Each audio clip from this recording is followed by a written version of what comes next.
Hi guys, and welcome to some more GT Sports coverage from the closed beta.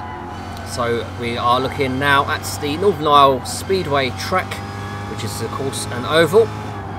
So I've seen this track countless times in trailers and screenshots looking amazing, but this was the very first time, of course, that I've actually driven on the track. And I've got to say, the thing that really surprised me straight away was just how small this track actually is. It's incredible. You literally spend more time going around the turns, holding the steering wheel left or the controller left, than you do actually straightening it up and going down the straight. So it's it can be incredibly tricky to get to grips with. So it did take a few laps for me to get my head around it, just how quick the laps actually come round, and just how much input I needed to put on the steering. So it was a bit tricky at first, certainly. It's only just over half a mile in length, so it's very, very small. It is a track that's undergone a number of improvements over the months. Polyphony have added more sort of colour to the trackside details and the sort of advertising bits on the side there, so it just makes it more sort of colourful, a bit more character. But in terms of a track that converts into online racing, it'd be interesting to see how it works out as we now jump into the cockpit. I am actually driving the Chevrolet Corvette C7, which is a Group 3 car, which is basically a GT3 car. This is a qualifying session, so the actual race that's going to take place, which I'll show in the future video, is a 20 lap race, and because laps are around 15 seconds, you're looking at about a 5-minute race basically. So I thought I'd put together 20 laps here just to give you an idea of the sort of race length and what you can expect to see.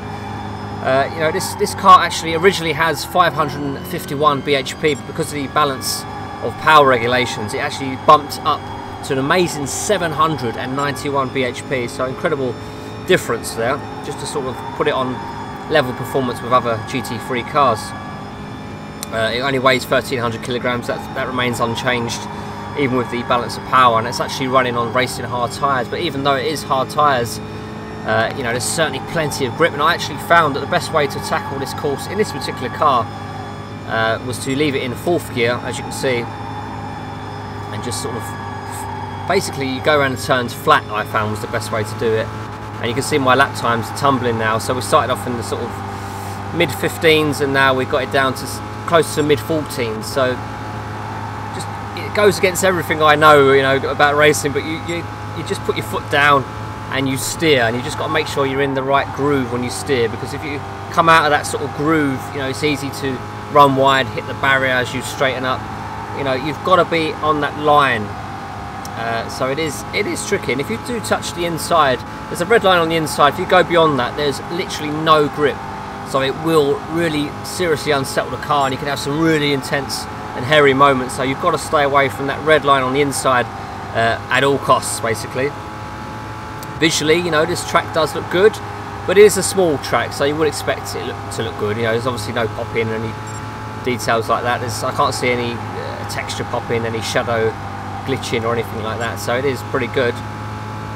But again, as it is the beta, there's no crowd noise, but of course we will expect to see that in the final game.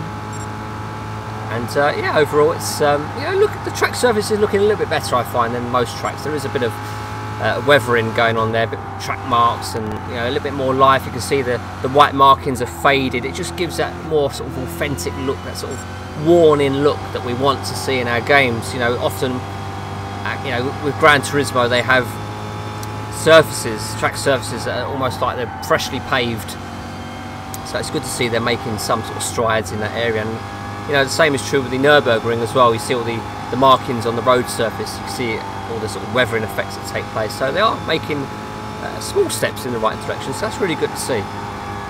So we're on the 17th lap actually, and as you can see, we're sort of topping out at sort of mid 14, so it is a track that will require so many laps to really squeeze the most out of it. It really is one for the sort of hardcore racers.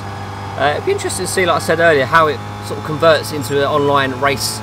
I can imagine quite a bit of drama going on, particularly dirty racers, going to have a lot of fun on this track because they'll be crashing out everywhere. It'll almost be like a destruction derby or demolition derby rather than a race.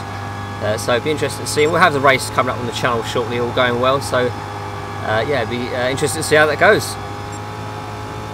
But we're just going to come and complete the 20th lap now, so we're going to leave it there for a quick look at the Northern Isle Speedway track in the Gran Turismo Beta, and of course you can expect lots more coverage to come on GT Sport Beta very soon. Thanks for watching.